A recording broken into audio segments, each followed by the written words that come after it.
嗨，大家好，我是躺平叔，今天是2026年4月24号。这一期我们继续聊聊恒大清盘，聊聊中国的房地产。昨天为恒大审计的普华永道，也就是普华永道香港公司叫罗宾贤永道，它的处罚结果终于出来了。至此就是关于恒大的大部分消息都已经尘埃落定，那现在你说还有悬念，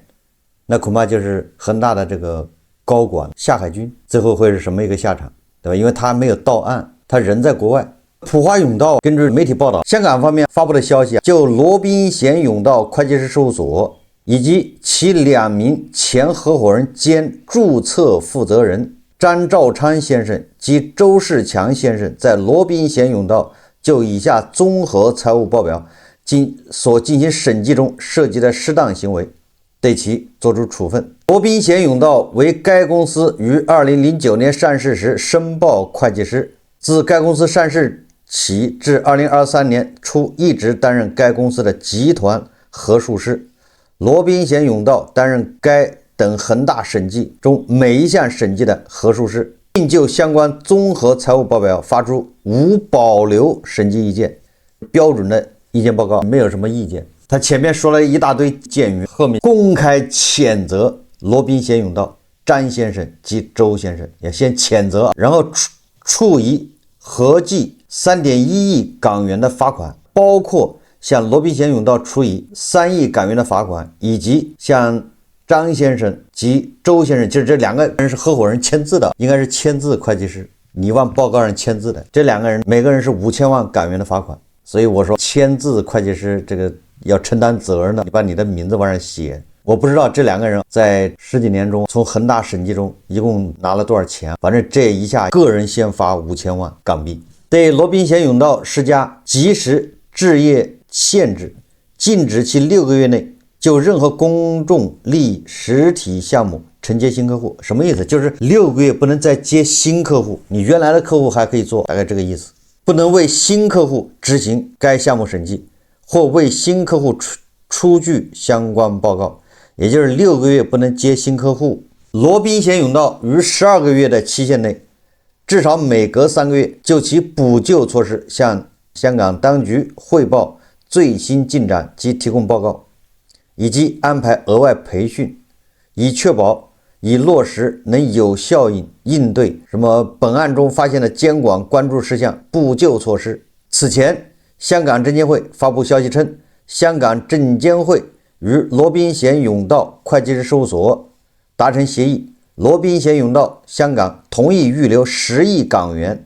以向中国恒大集团合格独立少数股东作出赔偿。那至此什么意思啊？啰啰嗦嗦的说了这么多，实际上有关方面对恒大的审计机构罗宾贤永道，也就是普华永道香港公司处罚，第一个给这个中国恒大散户预留10个亿的赔偿港元，对这个罗宾贤永道罚款3亿港币，再对2个注册签字会计师每个人罚5000万，在半年之内不能接新客户，1年之内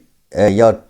每个季度要主动向监管部门去汇报你整改情况。那这个属于重拿轻放，是网开一面，是放到一条生路，还是什么？这个大家自己判断。按照美国当年安然造假是吧？那5大变4大，那在恒大这么大的一个案子里面，涉及多少万亿啊？出这么大事，普华永道还能安然无恙，交钱过关，这个多多少少是吧？显得好像差点意思。你这个资本市场跟这个日益没落的美的比起来，还是不是一个味儿。我看有人统计了，说普华永道从恒大一共赚了3.88个亿，那么这要赔出去13个亿。还有咱们证监会对普华永道也罚款，好像1个多亿。恒大地产集团发债啊，也是普华永道审计的，咱们的证监会已经对这个普华永道罚了，我记不太清楚，反正1个多亿。那也就是这个普华永道从恒大身上一共就赚了不到4个亿，罚出去将近15亿，损失不可谓不重，代价不可谓不大。但是比起破产关门，那还是获得一线生机。具体的咱就不说了。今天我看到一篇报道说，2026年1季度公募基金对地产股的配置迎来了久违的转机。数据显示，该季度公募基金增持地产股 6.85 亿股，一举扭转了2025年持续低配局面。这个叫优红叶掌舵的百亿基金公营价值精选对地产股的配置尤为集中，其前10大重仓股有7只属于房地产行业，其他3只均属于地产密切相关，重仓股几乎全部压住地产。这个就说明这个基金看好房地产股的后市。我记得私募女魔头这半夏投资的李贝不就是高度看好房地产股吗？说未来要涨10倍。正好最近由于上海楼市小阳春，上海的二手房数据还不错，所以很多机构包括什么摩根大通是吧，高盛就纷纷唱多楼市，有的说楼市已经见底了要反弹，有的说上海和深圳今年就要反弹 15%， 看多的声音就多了起来。但是这些看多多多少少都是叫情绪化，更多的是渲染。而统计局还有专业的数据它是冷冰冰的，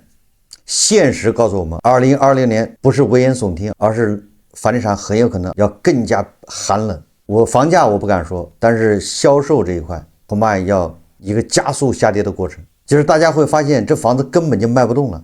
这个恐怕是接下来2026年接下来大家要看到的一幕。这个不是危言耸听，为什么？因为这个数据就摆在这儿。大家还记得前不久统计局公布了2026年3月末商品房待售面积 7.86 亿平方米，同比下降 0.1%。这个也是房地产待售面积，就是库存，明白了吧？就是盖好的房子还没卖掉， 7.86 亿，比去年3月份下降了 0.1%。你记住了啊， 0.1%， 也就是少了78万平米。78万平米什么概念？那如果是78平米一套的小户型嘛，那就是少了1万套。如果是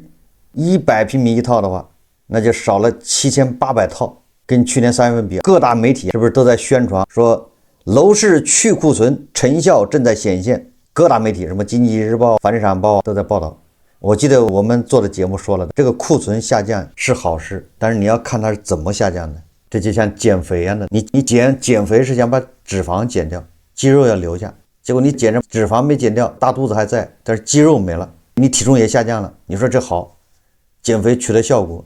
这叫自欺欺人了。我们减肥是想把皮下脂肪给减掉，肌肉要保留，是不是？肌肉还多一点。结果你一称，我体重是轻了3斤，但是你腰围没下降，啤酒肚还在，游泳圈还在，那你减掉是什么东西？所以说不能被这个数据所迷惑。你看到库存下降，我们分析过，如果是因为大家踊跃去购买导致库存下降，那边房地产是正常供应，开发商是正常在盖房子，正常的。这边是因为牛马韭菜七大姑八大姨借钱去买房，买的多了，它库存降了。也库存是新盖好的房子加没有卖掉的房子，再减掉牛马去买房子，这不就剩下的就是库存吗？这个库存下降，你要看是由于牛马买的多导致它下降，这就是健康的；是由于这个新房子它不盖而库存下降。如果我们极端的例子不说过了吗？如果今年一套房子都不盖，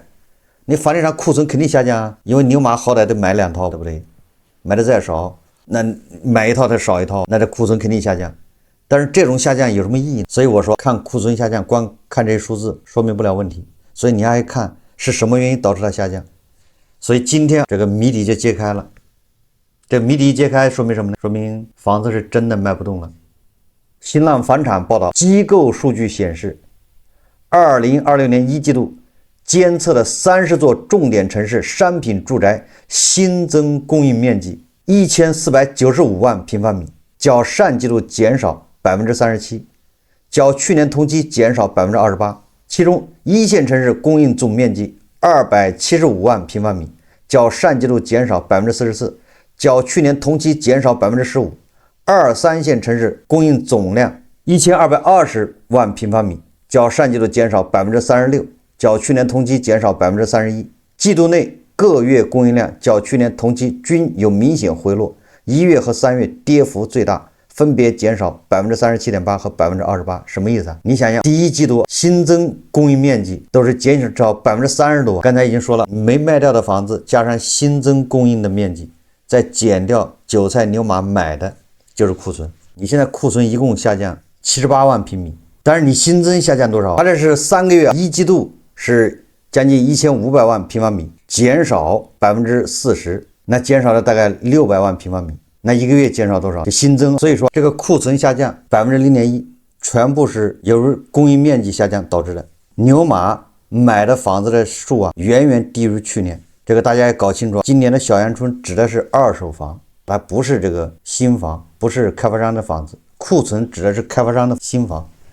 所以从这个数据一看，基本上是哇凉啊，也就是牛马根本就没买新房子，而这个开发商的新房子根本就卖不动。牛马现在一季度这个小阳春买的都是老破小二手房，300万以下的房子，这一波买完了就不买了，因为孩子上学的事搞定了，后面那就是临敲碎打。所以我们有理由相信，接下来这几个月恐怕房地产市场就越来越冷，库存下降原来是这么下降的，是你新增工业面积都是40%的下降。这个数据啊，经不起细看，你仔细一看就发现了，原来牛马韭菜根本就不去买房，跟央行的居民中长期贷款下降，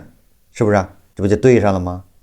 第一季度中长期贷款才4000多亿啊！你要知道，第一季度中长期贷款这历史上最高是2万亿，中长期贷款就是按揭贷款，就是韭菜买房贷款。今年第一个季度才4000亿，高峰期的20%，什么概念？就说明韭菜买房的已经降到极点，下面还要降。就连上海的小阳春现在也是扛不住了。现在小阳春已经特指上海了，因为北京、深圳这些地方都不怎么提了。上海是截止到4月23号，一共是成交21317套，日均是927套，大概比3月份下降了10%。这个还是统计了车位，把车位都算里面了，日均是927套。这个华夏时报报道说，长三角楼市迎暖意，南京人才房票带动交易额43亿元。3、4月份是房地产传统旺季，近期上海等城市楼市率先回暖，明显带动了周边城市的购房信心。长三角楼市迎来久违的暖意，在江苏南京江北新区的一个新楼盘，周六早上售楼中心聚集了不少来看房的消费者。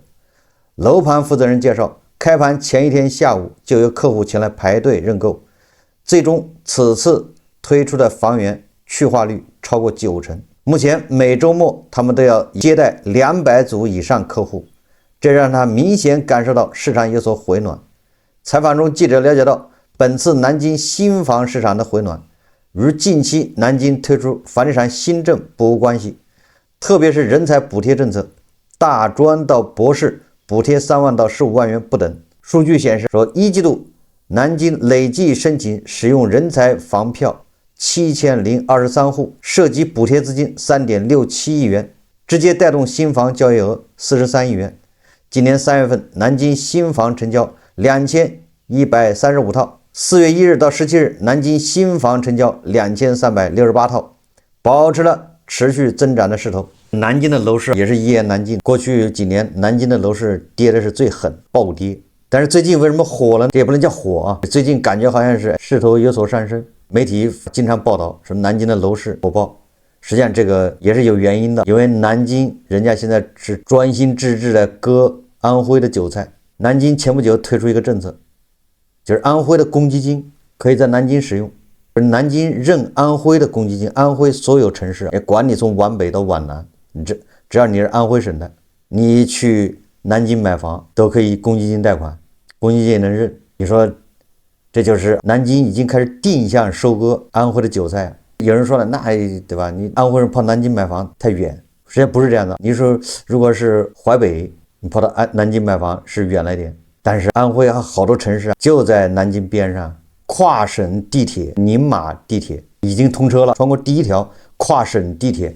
不是高铁，是地铁城铁，也就是通勤用的，从马鞍山到南京，那已经通车了。也就是你在马鞍山住，反正你都是跨城，去南京上班或者在南京买房子，你在马鞍山上班都可以。围着南京有好多安徽的城市，那南京专门就往这儿修地铁，通公交，从马鞍山市区中心到南京市区半个小时坐地铁。你这么搞，那南京的房子是吧，稍微好一点，因为人家先下手为强啊，先去割这些韭菜。我在想，如果你是芜湖的，你是马鞍山的，或者你是苏州的，对不对？那肯定在那个南京买房更有吸引力。如果有小孩上学什么乱七八糟的，那肯定去南京。所以南京的楼市它是不是火咱不知道，但是南京的楼市肯定是虹吸的它周边，尤其是吸安徽这边的韭菜，它吸不动苏州，对不对？它也吸不动什么无锡的、扬州的什么的，但是它西安徽的这韭菜还是绰绰有余，这叫定向收割。我们再看，相比较南京收割安徽的韭菜，那还有人收割中国的韭菜，这就是俄罗斯。今日俄罗斯报道，他说猛增14倍，中国买家掀起莫斯科近郊别墅购置热。4月22日，俄罗斯房地产经纪人协会主席舒雷金表示，他说在莫斯科州的精英郊区别墅市场，你看看莫斯科郊外的夜晚，说中国买家的占比1年内从 0.5% 增长至 7%， 他们主要关注新里加公路沿线价值 3.5 亿至4亿卢布的住宅，这大概人民币就是3500万左右，那也不便宜啊，对不对？3500万左右的豪宅郊区别墅啊。舒雷金说，我们观察到一个新的居民领域趋势，在莫斯科州精英郊区别墅市场，中国买家的占比1年内从 0.5% 增长至 7%。 这些客户是在俄罗斯已稳固立足的企业家。有趣的是，此前中国买家对郊区别墅形式完全不感兴趣，但在2024年至2025年间，这一类别对新里加公路沿线预算为 3.5 亿至4亿卢布精英住宅产生了需求。舒雷金解释称，这一趋势的原因在于许多在俄罗斯扎根的中国企业家近年来财富增长，将购买郊区别墅视为成功的标志。据他介绍，中国人更青睐线条清晰的现代欧式建筑，而非东方美学，但房屋的朝向仍非常重要。这位房产经纪人协会主席列举到，风水原则虽未明说，但在需求中稳定存在。入口区域必须气派，必须有个豪华气派的大门，景观中水景备受重视，也就是小区里面必须有水系、水聚财。中国人尤其做企业的非常讲究这些东西。地块上有池塘或小溪被视为绝对优势。俄罗斯人都整明白了，俄罗斯人也投其所好，你也想卖给中国人，你在小区里面就多挖点池塘，多挖点小溪。埃塔杰公司首席房地产专家伊万佐洛塔廖夫表示，在莫斯科城市公寓市场上，中国买家也占据了显著比例。如果说以前这是零星交易，那么现在这些购房行为更为规律。在所有外国人的交易中，中国人占了相当可观的 8% 到 10%。 这个咱们不吹不黑。为什么最近中国人愿意在俄罗斯买房呢？俄罗斯的营商环境，俄罗斯的各种治安，俄罗斯对中国人的态度，这都是一言难尽，是吧？那为什么还有好多人去买房？这我想有几个原因。第一个原因就是俄乌战争这几年有不少中国人在俄罗斯做生意，肯定是赚钱了。你比如说在那卖汽车的，做汽车经销商，或者做其他东西的，肯定是有很多人在俄罗斯赚钱了。他赚了钱之后怎么办？要么是把它想办法变成人民币给他整回来，但是他有的时候他一算账也要搞成人民币赚回来，一个不方便，第二个恐怕税也多，各种乱七八糟的。有人恐怕就选择算了，干脆在这买一套房，一部分转回去，还有一部分买房，他恐怕还要在俄罗斯再待下去，再做生意。这些企业的，所以说他算来算去，不如买套房，这是一方面。这就说明好多人是赚到钱了。俄罗斯赚钱，俄罗斯花，一分别想带回家，带回家不方便。我觉得这是主要原因，说明有人在那儿赚钱了。但是多多少少，我认为是带有一种叫不得已而为之。因为在俄罗斯买房子，那你可以说得不到保障，到时候稍有一变动，稍有一动乱，或者稍微的又出现什么风吹草动，把你房子没收冻结，这都是常规操作，不要觉得有什么奇怪的地方。而且在俄罗斯买房子，你也别指望着升值吧，未来俄罗斯的经济恐怕是一塌糊涂啊，以后想出手想卖，恐怕都是腰斩出手啊。最后我们再看一下一个媒体他自己算的全国300个城市房价收入比排名。当然这个是一家之言，因为我们经常说这个地方房价合理不合理，这个房价收入比那就是一个重要的指标之一，是一个参考指标。这个作者收集了全国300个城市房价和收入数据，并对这些城市的房价收入比做了一个排名。他这个收入指的是人均可支配收入。2023年人均可支配收入数据获取自2023年中国357城，就是每个城市357个城市人均收入排名，每个城市的人均可支配收入跟每个城市的这个房价进行对比。那么根据这些数据来算，他得出个结论：第一档北上广深、杭州、厦门的房价收入比数据在35以上，也就是大家自己知道什么意思，房价还是水分比较大呀，甚至表现得极其不合理。它这个房价收入比是假设房子是100平，100平乘上一个平均房价，一个房子的总价除上你可支配收入，年度可支配的年收入，房价除以年收入，这叫房价收入比。35就表示是35年，你35年不吃不喝才能买套房。那么北上广深、杭州、厦门这个房价收入比是35以上，那就是你这35年不吃不喝，你赚的钱才能买套房。第一档。第二档说，当下全国房价收入比严重偏高的城市，基本都集中在长三角、这个福建、厦门沿海一带、珠三角、环京和海南部分旅游城市，但房价收入比已经断崖式下降到25左右。第三档，以内陆省份成都、西安为分界线，房价收入比开始下降到20以内，合肥是 18.86， 武汉是 17.14， 哈尔滨和郑州刚好卡在16，也就是50名。第四档就是以重庆为界，房价收入比降到15左右，其他内陆省份头部城市房价收入比最低的是东北长春和沈阳，都在14左右。第五档，内陆普通地级市房价收入比多在8到14之间。整体上中国的房价还略显偏高，但除了极少数那就是10来个城市就头部城市之外，中国大陆就是含内陆头部城市房价收入比逐步处于合理水平。所以我们看排第一的是深圳，深圳房价收入比居然是 71.75， 上海是62，它是截止到25年，上海是63年，三亚是54年，北京是50年，广州是41年，杭州是38年，厦门是37年。大家自己参考一下吧，这是一家之言，他说的不一定都准确啊。那深圳的泡沫是最高的，上海63年。但是文章的观点，他认为这个除了这10个头部城市之外，其他地方越来越出入合理。但是他这个是一个静态计算，什么意思？你还没算牛马韭菜的收入还在下降啊。统计局给出来是稳中向好的，一直在增长，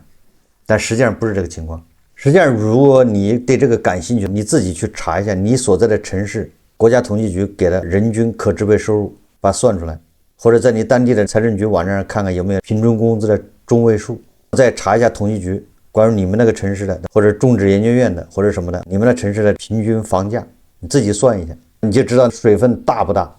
还有没有降价的空间。好，这期节目咱们就聊到这里，感谢大家收看。如果喜欢我的节目，欢迎订阅转发，也可以在下方留言评论，谢谢大家。